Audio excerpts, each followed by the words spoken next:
En ce moment, du côté de l'Olympique de Marseille, c'est un véritable chaos et on va voir tout ça dans cette vidéo. Salut à tous les gars, c'est Azial. Aujourd'hui, on se retrouve pour une nouvelle vidéo. Je sais, j'ai mis un petit peu de temps pour en parler.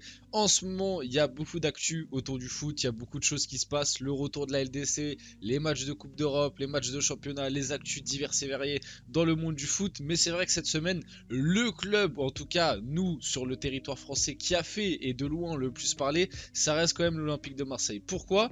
Parce que au-delà des résultats qui sportivement ne sont pas forcément au mieux depuis le début de la saison et d'un style de jeu qui n'est pas forcément au goût de tous les supporters, il s'est passé quelque chose extra sportivement d'assez d'un point de vue grave, mais aussi quelque chose qui était pour but de faire bouger justement tout ce qui n'allait pas dans ce club et notamment sportivement.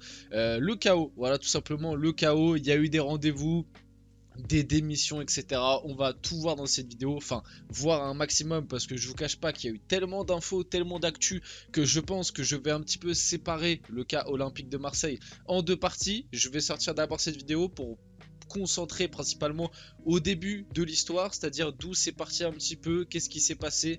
On va parler bien évidemment de Marcelino qui a démissionné depuis, le cas Longoria et notamment son interview à la Provence, etc. On en parlera je pense un petit peu plus prochainement parce que sinon la vidéo va vraiment durer 30 minutes et ça va être très très long à faire. Bref, on va pas perdre plus de temps que ça, il y a vraiment beaucoup de choses à dire aujourd'hui. Juste avant que la vidéo commence, n'hésitez pas à liker, à commenter, à partager et à vous abonner, ça fait toujours plaisir.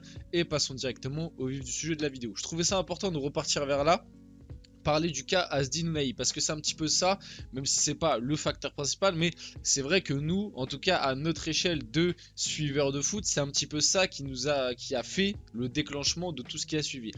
Pour préciser, qu'Asdin Ounahi, mais c'était pas le seul, il y avait aussi Kondogbia, il y avait aussi Ilman Ndiaye, pardon, j'ai failli oublier son nom. Bref, il y avait pas mal de joueurs, il y avait Amin Harit aussi. Il y avait pas mal de joueurs du côté de l'Olympique de Marseille. On se disait, mais comment ça se fait qu'ils ne jouent pas récemment? Et on se posait les questions, la plupart des journalistes, des supporters, des gens qui sont près du football là-dessus, se posaient la question, mais pourquoi les choix de Marcelino sont autant bizarres du côté de l'Olympique de Marseille? Et du coup, ça a un petit peu amené à cette rumeur, cette info, Asdin Ounahi va quitter l'OM cet hiver parce que c'est vrai que Ounahi c'était assez impressionnant le fait que au tout début de la saison il avait été très très bon, en plus il jouait à un poste qui n'était pas forcément le sien, avec la sélection marocaine pareil, très bon match, et avec l'OM ça faisait 4 matchs du coup qu'il n'avait pas disputé la moindre minute, c'était quand même assez suspect, et c'était pas le seul dans cette condition là. Marcelino avait un petit peu réagi là-dessus, je n'ai aucun problème avec lui mais je dois faire des choix,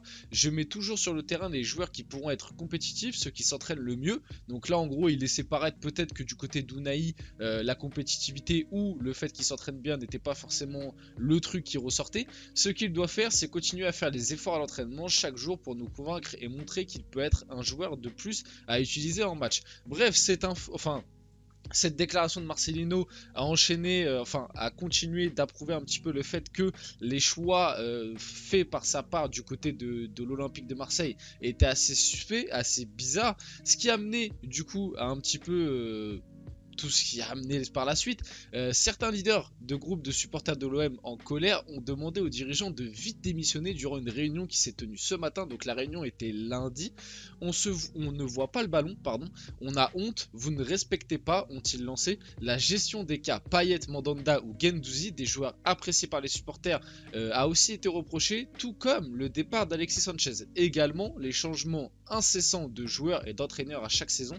L'arrivée de Marcelino, ami de Longoria, a aussi été critiqué. Je tiens à noter que ce genre de déclarations ont été faites par des groupes de supporters de l'OM précis qui ont été là présents durant la réunion, que ce n'est pas forcément l'avis de l'ensemble des supporters marseillais. C'est important de dissocier un petit peu tout ça parce que dans la communauté l'OM, je l'ai vu, il y a des supporters qui ne sont pas forcément en accord et en adéquation avec tout ce qui se passe en ce moment autour de l'Olympique de Marseille, et notamment le départ. Bon, le départ de Marcelino, on va pas se mentir que la plupart des supporters le réclamaient et sont plutôt contents que ça se passe. Mais tout ce qui s'est passé un petit peu autour, vis-à-vis de certains joueurs, des dirigeants, du coup de Ribalta, de Longoria et tout, à noter que c'est vrai que l'ensemble des supporters marseillais ne sont pas en accord avec ça. Du coup, au début, on a eu cette info, Marcelino quitte l'OM, il a annoncé son départ aux joueurs au moment moment où cette info est sortie, ce n'était pas encore vrai, depuis ça l'est. Jean-Pierre Papin devrait être sur le banc de l'OM jeudi contre l'Ajax. J'ai mis cette info, bon, au final c'était pas JPP, on le verra juste après. Bref, j'ai mis cette info surtout pour vous dire que je vais débriefer le match Ajax-OM. Ça met un peu de temps, la vidéo j'essaierai de la sortir dans la soirée, maximum demain, mais je vais débriefer ce match parce qu'il y a pas mal de choses à dire. Marcelino a décidé de démissionner, il n'a pas apprécié les proportions de la réunion tenue hier et qu'elle prenne un stade de menace et de pression pour les dirigeants de l'OM. Alors bien évidemment, on le reverra après parce qu'il y a eu des infos là-dessus. Les menaces de mort, etc., c'est à bannir, c'est à condamner, on ne tolère pas ça. Même les menaces tout court en soi, je suis en fou. Les menaces, bien évidemment, qu'on ne tolère pas ça. Après, du côté des supporters de l'OM, c'est vrai que si là on doit vraiment faire un point un petit peu uniquement sur le sportif, moi personnellement mon avis sur Marcelino avant qu'on voie sa démission et tout, j'étais pas fan. Honnêtement, depuis le début de la saison, j'étais pas du tout fan de ce que proposait Marcelino. Ce fameux 4-4-2, un petit peu, moi je trouvais sans vraiment grosses idées, un petit peu bateau où tu collais un petit peu des joueurs à des postes sans forcément que l'animation soit cohérente, etc. J'étais pas du tout fan du style de jeu de Marcelino par rapport à l'arrivée d'un Tudor l'année dernière qui m'avait beaucoup plus impressionné et j'étais beaucoup plus emballé n'étant pas supporter de Marseille quand même. Donc moi c'est vrai que sportivement le choix Marcelino depuis le début de la saison j'étais assez pessimiste, mais après il y a une chose qui est réelle, c'est qu'en termes de résultats le gars à part le Panathinaikos n'avait pas perdu avec l'Olympique de Marseille. Alors le style de jeu n'était pas là, ok, mais les résultats ne sont pas forcément mauvais pour l'instant, enfin n'étaient pas forcément mauvais avec l'OM. Et de deux, le gars il venait d'arriver très récemment et t'aurais pu lui laisser un petit peu plus de temps parce que là c'est vrai que démissionner après seulement 2 mois de travail concret, c'est vrai que t'as pas non plus beaucoup vu de Marcelino sur ce point de vue là. 28, c'est le nombre de changements d'entraîneur qu'a connu l'OM au 21e siècle, intérimaire inclus, c'est absolument phénoménal, vraiment, ça, en 23 ans, pardon, 28 entraîneurs. Là j'ai mis la liste un petit peu des derniers entraîneurs qui ont quitté l'OM. C'est vrai que Tudor, Sampaoli qui sont partis assez tôt, c'était des choix assez surprenants. Tudor qui a quitté l'OM, moi j'étais honnêtement, Tudor, les supporters de l'OM, je trouve, ont été très durs avec lui. Je vous dis la vérité, moi j'aimais beaucoup Tudor, alors que comme je vous le dis, je ne suis pas du tout fan de l'OM, je suis supporter du PSG. Et pourtant, moi j'aimais beaucoup Tudor, l'entraîneur Tudor. J'aimais pas forcément, quand l'OM gagnait sous Tudor, parce que bon voilà, vous avez bien compris pourquoi, mais l'entraîneur Tudor, voilà, après je sais que son caractère etc ne passait pas forcément avec les joueurs et en interne, mais j'aimais beaucoup le coach Igor Tudor personnellement, en tout cas le boulot qu'il a fait à l'OM, je trouve que c'est quand même important de le souligner. Pablo Longoria va démissionner de son poste de président de l'OM selon Europe Sport. Espagne ça doit être. Pablo Longoria aurait été menacé de mort par les ultras du club, du coup ça c'est ce que je vous ai dit un petit peu juste avant.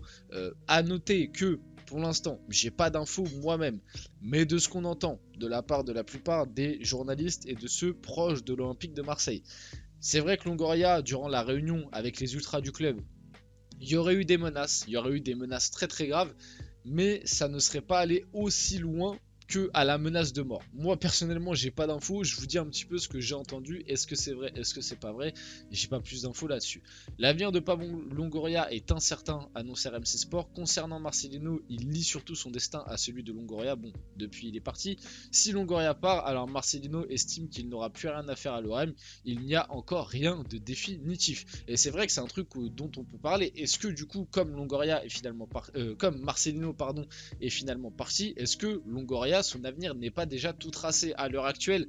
Ça varie beaucoup, je vous le dis, à l'OM il se passe tellement de choses là sur les dernières heures, derniers jours que en l'espace de 3-4 heures tu peux passer du tout au tout. La preuve, là les infos que je vous montre ça dit que Marcelino, oh ça va en fait finalement, tant que Longoria est là il restera, et au final depuis il a démissionné.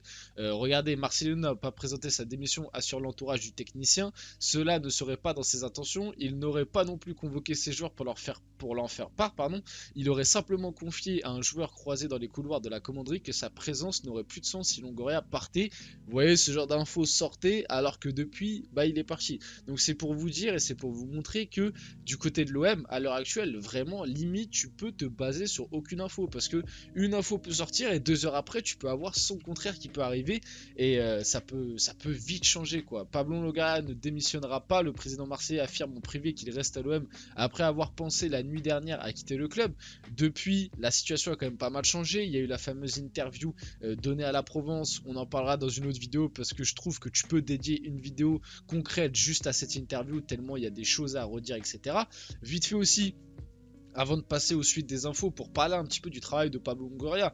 Concrètement, moi en tant que suiveur un petit peu externe du club, comme je vous le dis, moi de base, je suis supporter du PSG, donc bien évidemment que j'ai pas une grande attache envers l'OM. Mais c'est vrai que quand l'OM joue bien, fait des bons résultats, bon, je sais être impartial et le dire. Notamment, comme je vous l'ai dit, moi j'aimais bien le travail d'Igor Tudor à l'OM. Après, j'étais pas un suiveur acharné, je ne savais pas tout ce qui se passait forcément en interne, etc. Moi, le boulot de Longoria, d'un point de vue externe, je le trouve quand même assez fantastique. Honnêtement, depuis qu'il est président, tu vois quand même une certaine amélioration sportive concrète du côté de l'Olympique de Marseille. Alors après, on peut lui reprocher beaucoup de choses. Les jeux d'agents, le fait que c'est vrai que Longoria, depuis un moment, il place énormément de ses hommes au sein du club, que ce soit les coachs, les directeurs, même le responsable du centre de formation, si j'ai vu, parce que j'ai essayé de me renseigner un maximum là-dessus. C'est vrai qu'il place énormément de ses contacts dans le club et que ça ne plaît pas forcément à tous ceux qui naviguent autour de l'OM. Ça, c'est une réalité. C'est vrai aussi qu'on peut parler du fait que Marseille n'est pas un club stable à l'heure actuelle. Énormément de changements de coach, énormément de changements de joueurs, énormément de styles de jeu différents. Sampaoli basé sur une très forte possession, Igor Tudor un pressing intense et beaucoup de verticalité. Et là, tu te retrouves avec un Marcelino qui joue un jeu plutôt défensif en 4-4-2, basé un petit peu sur la contre-attaque. Donc 3 styles de jeu en 3 ans complètement différents, avec 3 équipes quasiment complètement différentes. C'est vrai que tu peux te poser beaucoup de questions, mais malgré tout, les résultats sous la présidence de Longoria, moi je les trouve quand même très très bons. Tu fais demi-finale de Conference League, tu es très souvent podium en Ligue 1, quasiment tout le temps même. L'année dernière tu fais 3ème, il y a 2 ans tu fais 2ème. Bon, l'année dernière il y a ce faux pas en Ligue des Champions, tu te fais sortir à la dernière journée contre Tottenham. Mais ceux qui ont vu les matchs, soyons un petit peu honnêtes, l'OM méritait au moins d'aller chercher cette 3ème place. Ils ont fauté. Moi honnêtement en tant que supporter parisien, j'en ai bien rigolé, je vous dis la vérité. Mais si tu dois être honnête et analyser match par match, l'OM pouvait largement faire 3ème, même voire se qualifier de ce groupe, parce que le groupe était quand même assez faible et l'OM avait montré des choses intéressantes. Bref, les résultats sont quand même très bons. Donc Longoria, je trouve quand même que... Après, je sais pas tout ce qui se passe en interne, c'est pareil, mais je trouve quand même que les supporters sont assez durs sur son cas personnellement. Voilà, j'ai donné un petit peu mon avis.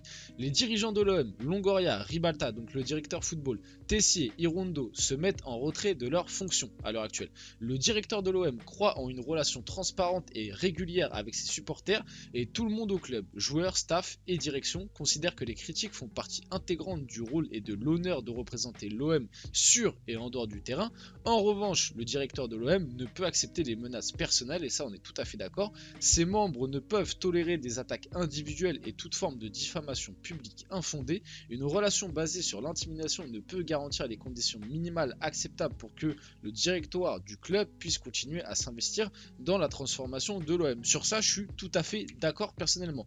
La tendance est ce soir un départ de Marcelino et son staff. Bon ça, je vais passer un peu là-dessus. Marcelino a présenté sa démission à l'OM. Le club prépare les documents pour formaliser son départ. Marcelino et son staff quittent l'OM. Javier Ribalta va aussi quitter l'OM. À l'heure actuelle, ce n'est pas encore officiel. Je pense que son destin est beaucoup lié à celui de Longoria, soyons honnêtes. Mais à l'heure actuelle, il est toujours à l'Olympique de Marseille.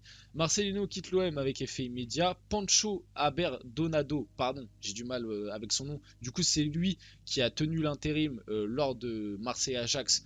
On en reparlera, on va débriefer le match, ne vous inquiétez pas. Officiel, Marcelino démissionne, il n'est plus l'entraîneur de l'OM. On finit sur le communiqué de l'Olympique de Marseille. L'OM considère que les événements du 18 septembre dernier ne permettent pas à Marcelino et à son staff technique d'exercer dans de bonnes conditions la fonction pour laquelle ils ont été engagés. En conséquence de cette situation déplorable, Marcelino et son staff ne poursuivront pas leur mission à l'Olympique de Marseille. Au vu du contexte, l'ensemble du club est extrêmement déçu de devoir faire face au départ d'un entraîneur entraîneur et d'un staff technique.